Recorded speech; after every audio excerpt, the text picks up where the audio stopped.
Hello everyone. बच्चों, आज हम लोग अपनी लिटरेचर बुक का चैप्टर 8 गिरधर की कुंडलियां पढ़ते हैं। कुंडलियां क्या होती हैं? देखिए, पहले तो मैं आपको ये समझा दूं कि कुंडली, दोहा, रोला, सोरठा, कविता, ये सब कुछ हिंदी साहित्य में जो पद्य पोर्शन होता है ना, उसी का एक विधा है, उसी की एक विधा है। मतलब पद्य को यानी कि कविता को, पोयम को लिखने का एक तरीका होता है, जिसमें कि दोहा, रोला, सोरठा, छंद, ये सब कुछ नाम आते हैं, कुंडलियां। अब आप इसमें देखेंगे तो कुंडली की पहचान आप लोग कैसे करेंगे। दोहा आप देखेंगे बच्चों, दो पंक्ति में होता है, मतलब दो पंक्ति में ही राइटर को अपना पूरा मैसेज देना होता है। कविता के लिए राइटर के पास बंधन नहीं है। राइटर कविता में 2 पंक्ति, 4 पंक्ति, 8 पंक्ति, कभी कभी 1 पेज, 2 पेज, 3 पेज, यहाँ आप देख रहे हैं, ये देखिए, ये कविता का तरीका है। ये आप देख रहे हैं, ये कविता है। इतनी पूरी लंबी भी लिखी जा सकती है, इससे बड़ी भी लिखी जा सकती है, परंतु दोहा में, दोहा लिखने के लिए कवि को बंधन होता है, उनको 2 ही पंक्तियों में लिखना होता है। अब सवाल आता है कि कुंडलियां क्या हैं।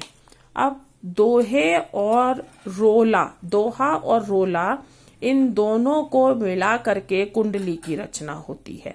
दोहा प्लस रोला इज इक्वल टू कुंडलियां। दोहा मैंने आपको बता दिया 2 पंक्ति का होता है, रोला भी दोहा की तरह 2 ही पंक्ति का होता है। इन दोनों में अंतर जो है वो केवल मात्राओं का है, और इनकी मात्राओं को काउंट करेंगे, मैंने बड़ी मात्रा और छोटी मात्रा को काउंट करते हैं, तो दोहा की और रोला की बस सिर्फ काउंटिंग होती है मात्राओं की, और कुंडलियों में थोड़ा सा डिफरेंस है, मात्रा की काउंटिंग इसमें भी होती है।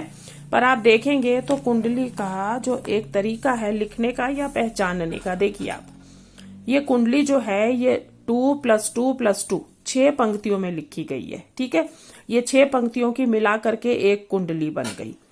अब हर कुंडली की स्टार्टिंग का फ्रेज और एंड का फ्रेज हमेशा एक होगा। ये तो हो गई पहचान नंबर 1। अब पहचान नंबर 2 आप देखिए, तो ये 2 पंक्तियां दोहा है, ये 2 पंक्तियां दोहा, ये 2 पंक्तियां दोहा। ठीक है, परंतु इनमें मात्राओं की काउंटिंग के हिसाब से हम इनको, बीच वाली को हम रोला बोलते हैं। ठीक है, अब ये पहली, सेकंड पंक्ति जो है, इसका एंड का फ्रेज और थर्ड पंक्ति का स्टार्टिंग का फ्रेज हमेशा एक होगा। इसमें अगर आप देखेंगे तो कोई मीनिंग में कुछ अंतर परिवर्तन नहीं होता है, परंतु सिर्फ इसको लिखने के तरीके को ध्यान में रखा गया है। इसलिए पहली पंक्ति का एंड और तीसरी पंक्ति का स्टार्टिंग जो है वो बिल्कुल एक सा होगा। पहली पंक्ति की स्टार्टिंग और 6th पंक्ति की एंड जो है वो बिल्कुल एक सी होगी। आप इसको कहीं पर भी देख लीजिए, पूरे जितने भी हमारे पास कुंडलियां हैं, आप सब में ये चीज को नोटिस कर सकते हैं। ये देखिए आप, यहाँ पर बिना विचारे स्टार्ट हो रहा है, बिना विचारे पे खत्म हो रहा है। यहाँ पर जग में हो तो हंसाए सेकंड पंक्ति का एंड है, जग में हो तो हंसाए थर्ड पंक्ति की स्टार्टिंग है। तो ये आप बाकी सब पर भी देखेंगे तो आपको ये रूल काम करता हुआ दिखाई देगा। तो इसका मतलब ये कुंडली को पहचानने का एक तरीका है। बाकी दूसरा तरीका है मात्राओं की गिनती का।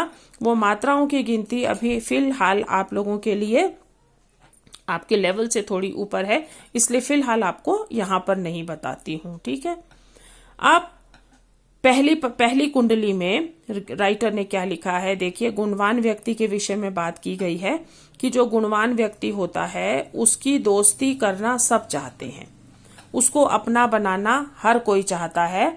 जिसके पास गुण नहीं है, उस व्यक्ति में, जो गुणहीन व्यक्ति है, उसके पास कोई सम्मान नहीं है, उसको समाज में कहीं से कोई रिस्पेक्ट नहीं मिलती है।